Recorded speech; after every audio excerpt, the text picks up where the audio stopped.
Bismillahirrahmanirrahim. Assalamualaikum warahmatullahi wabarakatuh. Pada kesempatan saat ini, kita masih melanjutkan kaitannya dengan bagaimana dakwah Muhammadiyah. Muhammadiyah sebagai sebuah gerakan dakwah dan bagaimana model dan strateginya.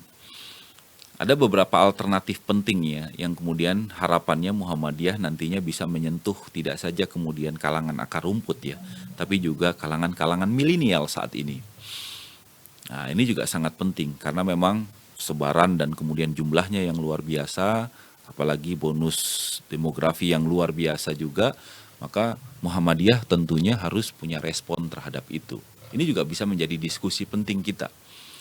Nah, ada beberapa alternatif yang menjadi tawaran penting yang kemudian juga ya ini sekiranya juga memang belum bisa hadir ya di Muhammadiyah secara langsung, dan harapannya ketika ini menjadi diskusi kita apalagi di teman-teman komunikasi, harapannya juga bisa muncul ya kader-kader yang memang concern di sana sehingga Muhammadiyah dalam aktivitas dakwahnya bisa responsif, bisa mengena, dan kemudian bisa sesuai dengan tantangan milenial pada kesempatan saat ini. Setidaknya saya menyebut ada di dalam materi kita atau materi saya model dan strategi dakwah Muhammadiyah dan alternatif-alternatifnya. Saya awali, yang pertama adalah ada yang kita sebut dengan dakwah bisiyahah. Nah, ini juga penting ini. Atau kalau kita menyebut dalam istilah kita ya dakwah tapi sambil traveling, traveling dakwah. Nah, ini juga menjadi peluang sebetulnya dalam dakwah yang masih sedikit ya disentuh oleh Muhammadiyah saat ini. Maka saya merasa penting untuk ya mengajukan tawaran ini kepada teman-teman mahasiswa. Karena dakwah siyahah atau kemudian traveling dakwah atau dakwah wisata ini eh, sebetulnya penting ya. Artinya ya tempuh tentang tempat-tempat wisata yang tidak saja dimaknai dakwah wisata ini tempat wisata dalam arti mengunjungi makam ya, mengunjungi makam atau tempat-tempat tertentu yang kemudian memiliki apa ya kaitannya dengan sejarah Islam. Tidak saja itu oke lah, bisa karena konsepnya ziarah dan lain sebagainya. Ya, tentu selama kemudian kita tidak gulu dan berlebihan kaitannya dengan ziarah tadi. Tapi yang saya maksud di sini adalah lebih luas dari itu. Artinya mampu menarik minat massa sehingga kemudian menambah ya wawasan pengetahuan di tengah ketenangan, kenyamanan lingkungan tanpa ditekan oleh pikiran-pikiran yang sangat keras. Kadangkala ya kita merasa ya kita memberikan dan mengedukasi dakwah tadi kemudian karena kemasannya itu tidak diimbangi atau ada nuansa wisata dan siyahahnya susah terdeliver oleh masyarakat apalagi kalangan milenial ya, apalagi hanya sekedar khutbah, dipinta untuk mendengar ceramah, dipinta untuk baca tuntunan buku dan lain sebagainya, itu juga menurut saya kami rasa juga kurang ya. Maka ada sarana apa namanya ada peluang penting ya terkait dengan dakwah siyahah ini. Ya kalau kita melihat dan merujuk sebetulnya sebagaimana Muhammad Jamaluddin Al-Qasimi. Artinya saya telah banyak menemukan pendapat bahwa Al-Quran sebagai sebuah kitab suci itu memerintahkan manusia agar mengorbankan sebagian masa hidupnya untuk melakukan wisata dan perjalanan agar dapat menemukan peninggalan-peninggalan lama, mengetahui kabar-kabar berita umat-umat terdahulu agar dapat mengambil pelajaran, dapat mengambil ibroh, kemudian memutar otak, berpikir keras, kemudian dalam rangka untuk bisa menjawab tantangan-tantangan ke depan. Al-Quran mayoritas sejarah. Sejarah bukan kemudian untuk romantisme masa lalu saja, tapi untuk ibroh. Nah, ini yang menjadi sangat penting. Nah, melihat aspek siyahah inilah menjadi peluang penting untuk menjawab tantangan dakwah. Yang sering kita kutip ya Muhammad Rashid Ridho bahkan menyatakan ya kelompok sufi mengkhususkan arti as-sayhun, yang arti dengan siyah as-sayhun itu adalah yang dipuji, artinya mereka yang melakukan perjalanan di muka bumi dalam rangka mendidik kehendak dan memperhalus jiwa mereka. Jadi kalangan-kalangan ulama menyebut bahwa sebuah perjalanan wisata itu perjalanan wisata yang memang secara khusus dalam rangka pengembangan diri. Dan ini potensi ya. Ar-Razi dalam tafsirnya juga mengungkapkan bahwa perjalanan wisata itu punya dampak yang besar dalam rangka penyempurnaan jiwa manusia. Kadang-kala ini sulit ini menerima ajakan segala macam, harus diajak piknik ini dan lain sebagainya. Nah itu mungkin bisa jadi menjadi dan mengarah pada diterimanya dakwah. Dan ini menjadi tantangan milenial. Ya, bagaimana misalnya sebuah agensi travel yang kemudian mengemas sebuah perjalanan, tapi perjalanan yang maksud saya tidak saja sekedar dengan hanya penamaan religi ya, mau penamaan religi atau syariah atau tidak, tapi selama kemudian proses perjalanan dan lain sebagainya ada dimensi dakwah yang dikemas dengan baik, saya pikir akan menarik bagi kalangan-kalangan milenial. Misalnya saya menyebutkan minimal strategi lah, apakah kemudian memperbesar dan memperindah masjid, itu menjadi tantangan penting ya.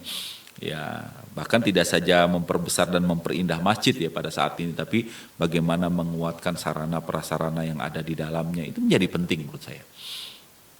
Kemudian misalnya membangun citra surga mini pada setiap masjid, kantor, sekolah sehingga berjalan dengan bagus.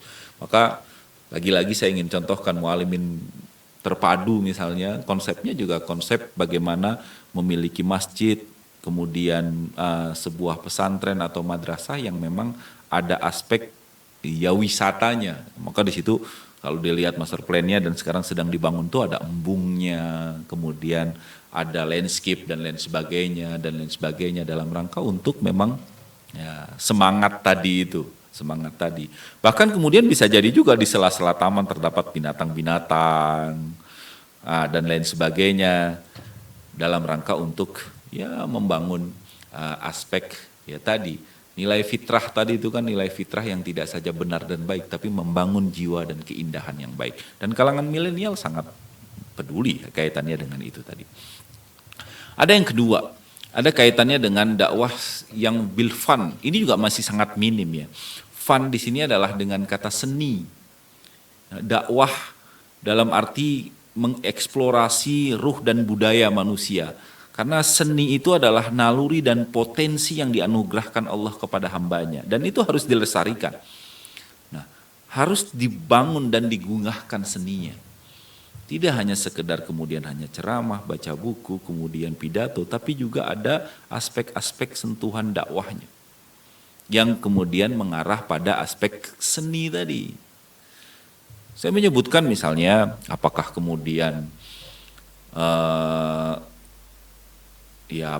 menggalakkan kembali untuk pemberantasan bisu lagu-lagu Al-Quran di madrasah atau kemudian di sekolah. Ya, saya pikir itu kan sebuah ya, qari, kemudian enggak semua harus sama dan seragam. Tapi kemudian lagu-lagu Al-Quran itu kemudian bisa dilakukan proses pengembangan selama tidak merusak tajwid, tahsinnya ya. Itu yang menjadi sangat penting. Kemudian membangun musik-musik mandiri tanpa kehilangan kesyahduan nilai-nilai Islam dan ideologi Muhammadiyah.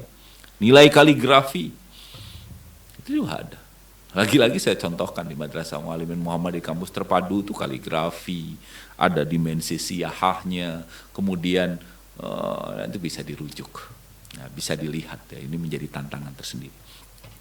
Kemudian yang terakhir adalah ada iktisadiyah. Nah, ini juga penting ya. Nah, ini mengarah yang lebih berat ya sedikit ya. Artinya dakwah dalam rangka peningkatan ekonomi. Ya, mungkin ada berbagai strategi ya.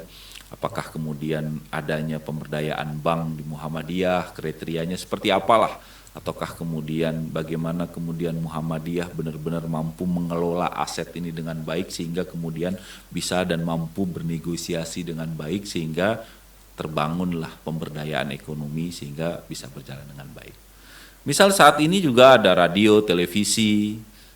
Saat ini kan kita sudah juga punya TV-mu, radiomu, atau mungkin lensamu di media sosial dan lain sebagainya, itu juga mungkin perlu diintensifkan dalam rangka untuk membangun pengembangan pemberdayaan. Dan yang terakhir ya tentu aspek uduwiyah. Uduwiyah di sini adalah Audhuwiyah atau adawiyah ini artinya adalah memang semangat kaderisasi ya, dakwah dalam rangka untuk mengintensifkan anggota-anggota untuk bisa benar-benar memiliki apa ya, pengetahuan yang luas gitu ya, tidak saja mungkin di dalam negeri tapi juga di dalam negeri. Itu yang disebut dengan untuk kemampuan untuk bisa memberikan energi wawasan internasional, wawasan yang sangat luas untuk kemanusiaan, mengirim kader ke luar negeri, ke Arab, ke Eropa, kemudian menggalakkan pengajian-pengajian Muhammadiyah di tempat ini menjadi sangat penting sebagai upaya dakwah. Ini menjadi tantangan, ya setidaknya saya menyebutkan dakwah siyahah. Peluang loh buat anak-anak muda, anak-anak milenial, kemas itu dengan sebaik-baiknya. Kemudian dakwah bilfan dengan seni, tentu kalian ya dekat sekali ya dengan seni tadi, yaitu fotografi, sinematografi, melalui film dan lain sebagainya. Bahkan kemudian bisa juga aspek ekonomi dan juga kemudian aspek yang kaitannya dengan pengembangan wawasan global. Terima kasih, mudah-mudahan kita bisa lanjutkan di forum kaitannya dengan peluang-peluang dakwah ini, apalagi dakwah yang bisa disentuh oleh kalangan-kalangan milenial, kalangan-kalangan yang baru yang harapannya itu menjadi alternatif Muhammadiyah sebagai sebuah gerakan dakwah. Makasih. Assalamualaikum warahmatullahi wabarakatuh.